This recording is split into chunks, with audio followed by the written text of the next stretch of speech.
Before the supercars moved to Dubai's showrooms and the factories went quiet, Britain was building some of the fastest machines the world had ever seen. Not in massive industrial complexes, not with unlimited budgets, in workshops, in small towns, by engineers who genuinely believed Britain still had something to say. And we're going to go through all 10 of them. Started with the most accessible and ended with a car that rewrote what the world believed was physically possible on a public road. Stay with us to number 1, because where this list ends, nothing has fully replaced it since. If that era means something to you, subscribe, and let's get into it. Number 10, Lotus Elise S1. Before we talk about power, we need to talk about honesty, because the Lotus Elise S1 was, in many ways, the most honest car Britain ever produced. It came from a factory in Hethel, Norfolk, a former wartime airfield that Lotus had quietly made their own. 118 horsepower, 725 kilograms. On paper, modest, unremarkable, even, but Colin Chapman, the man who founded Lotus, had spent his entire career arguing the same point. Weight was the enemy. Strip everything unnecessary away, and what remained would be more alive, more connected, than anything achieved by simply adding horsepower. The Elise S1 was the fullest expression of that argument. 0 to 60 in around 5.5 seconds. A top speed of 126 miles per hour. Numbers that wouldn't intimidate a modern hatchback. But the experience of reaching them, feeling the road to the steering wheel, feeling camber changes, surface texture, the subtle communication of a car working in perfect harmony with the tarmac, that was something no modern car at any price has fully replicated. Britain had been building sports cars for decades by 1996. The Elise S1 reminded everyone why that still mattered. And if the Elise represented Britain's most delicate fast car, the next one represented something considerably less gentle. Number 9, TVR Cerbera. There was a time when Blackpool meant something quite different to Britain. Not just a tower and the illuminations, but a small factory producing cars that the rest of the world quietly feared. TVR Cerbera ran a hand-built straight-six engine producing up to 420 horsepower. No traction control, no ABS, no stability management of any kind. TVR fitted none of these because TVR believed the driver should manage a car themselves. 0 to 60 in under 4 seconds. A top speed beyond 185 miles per hour. Here's something worth knowing. The Cerbera's engine, the AJP6, was developed entirely in-house. TVR didn't buy it from a supplier. They built it from scratch in Blackpool because they felt nobody else's engine was quite right. On a motorway, at steady cruise, the Cerbera was almost civilized, but probed the limits, and it responded with a directness that reminded you exactly what you were sitting in. You don't see Cerberas very often now. When you do, you stop and look. But Blackpool was only just getting started. TVR will return later in this list, with something considerably more extreme. Number 8, Ariel Atom. Some ideas start in universities and disappear quietly into filing cabinets. This one didn't. The Ariel Atom began as an engineering project in Somerset in the late 1990s, and it asked a question that mainstream manufacturers never had the courage to ask seriously. What if you removed everything? Not some things. Everything. Body panels, roof, windscreen, doors. Gone. What remained was a space-frame chassis, an engine for wheels and 2 seats. The driver completely exposed. Wind hitting your face directly. At 140 miles per hour, with nothing between you and the oncoming air. Early Atoms produced around 300 horsepower through Honda engines.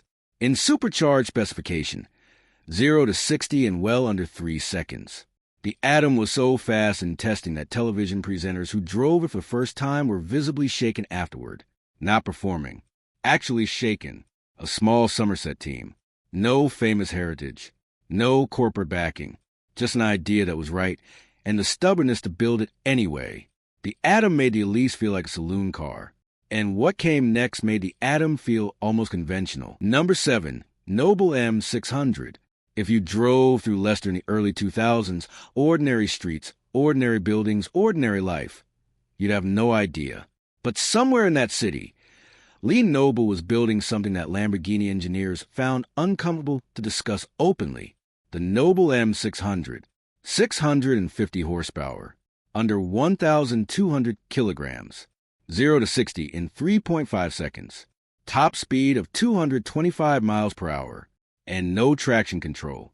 Deliberately, philosophically, because Lee Noble believed that a car which caught your mistakes wasn't teaching you anything, and removed the only part driving that actually mattered. In an era when manufacturers were quietly making fast cars progressively easier to drive, Noble went the opposite direction entirely. The M600 was so demanding that experienced supercar drivers described the first few miles as genuinely intimidating. Not the speed, the responsibility. Hand-built, from Leicester, faster than cars with budgets Noble's entire company couldn't match. Britain, doing what Britain does, quietly, stubbornly, long after everyone assumed it had stopped. The stakes are rising now. From here, we move into territory where these cars stop competing with other road cars and started competing with racing machines. Number 6, Aston Martin 1-77. There are fast cars. And then there are statements. 77 cars. Every one allocated before a single example had been publicly shown. A price exceeding £1 million. A 7.3-liter V12 producing 750 horsepower.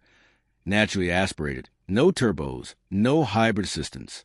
At the time of its release, the most powerful naturally aspirated road car engine ever built. 220 miles per hour. 0 to 60 in 3.5 seconds. Each car assembled by hand at Aston's Gaydon factory in Warwickshire. Engineers spent days on individual components. The interior hand-stitched, the body hand-finished. Nothing rushed, nothing compromised. 77 cars sounds like a small number. Rolls-Royce builds more than that in a week. Aston chose 77 because that was the number they could build properly. The rest of the order they simply declined. This was Britain at a particular kind of confidence, not shouting, not requiring validation, building something extraordinary, quietly, and letting the result make the argument. All 77 sold, every one worth considerably more today than it cost then. Some things Britain still does better than anywhere else. The 1-77 was proof, without needing to say so. Number 5, Capro T1. We've moved up steadily through this list, and now we reach the point where road car becomes a genuinely debatable description. The Capro T1 was designed by ex-McLaren engineers who applied Formula One thinking to a road-legal vehicle and produced something that sat right at the boundary of what any licensing authority could justify approving. Carbon fiber monocoque, active aerodynamics, AV8 revving to 10,500 revolutions per minute, producing 575 horsepower, 0 to 60 in 2.5 seconds. Enough downforce at speed to theoretically hold the car to an inverted surface. During early development testing, a T1 caught fire on a track. The engineering response was not to reconsider the concept. It was to fix the fire issue and continue. This was a car designed by people who had spent careers at the absolute frontier speed and who saw no reason to dilute that when building something road legal, extreme, uncompromising, genuinely dangerous in the wrong hands, and not even close to the most extraordinary British car of this era. Number 4, TVR Typhon. Blackpool. Again, TVR always came back. The Typhon was built during TVR's final flourishing, when they were producing the most extreme road cars in their history, as though somewhere inside the company, people sensed the end approaching and decided to go out at full throttle. Over 500 horsepower. A wider, lower body generating real aerodynamic downforce. Top speed beyond 200 miles per hour. Quarter-mile times that left people standing at test days in silence. The Typhon was so wide that certain multi-story car parks in Britain were physically inaccessible to it. TVR considered this an acceptable trade-off. The ownership difficulties that eventually closed TVR, a painful story that British enthusiasts still find hard to discuss, meant the Typhon never reached full production. The cars that were completed exist now as rare and singular things. There is something quietly British about that. Achieving the extraordinary right at the moment's circumstances made continuation impossible. 3 cars remain in this list, and from here, we are in a different category entirely. Number 3, Ultima GTR. Most people, even those who consider themselves knowledgeable about performance cars, have never heard of the Ultima GTR. From Hinckley, Leicestershire, a supercharged V8, over 1,000 horsepower in peak specification, around 900 kilograms, 0 to 60, 2.6 seconds, 0 to 100 miles per hour and back to a complete stop, under 10 seconds, a verified, measured world record that stood for years. Top speed, over 230 miles per hour. The Ultima GTR held the 0 to 100 and back record longer than most manufacturers hold a model cycle. Ferrari never officially acknowledged it existed. No famous badge, no motor show glamour, no heritage marketing. Just a car that was faster, in measurable and repeatable ways, than almost everything ever built. The Ultima GTR is the kind of story Britain has always quietly produced. The underdog that proved everyone else had been overthinking it. 2 cars remain, and both of them carry the same badge. Number 2, McLaren P1. Woking, Surrey, a carbon fiber facility that once seemed an unlikely place for a car company, and then completely inevitable.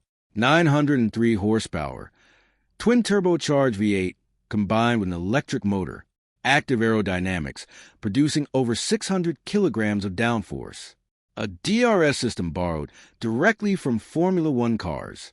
0 to 186 miles per hour in under 17 seconds, a figure that, when first measured, had no precedent. 375 built. Everyone committed to a buyer before the car was publicly shown. McLaren originally planned 375 cars based on expected demand. They could have sold 3 times that number. They built 375 anyway, because that was a plan. The P1 was Britain's answer to the hypercar era.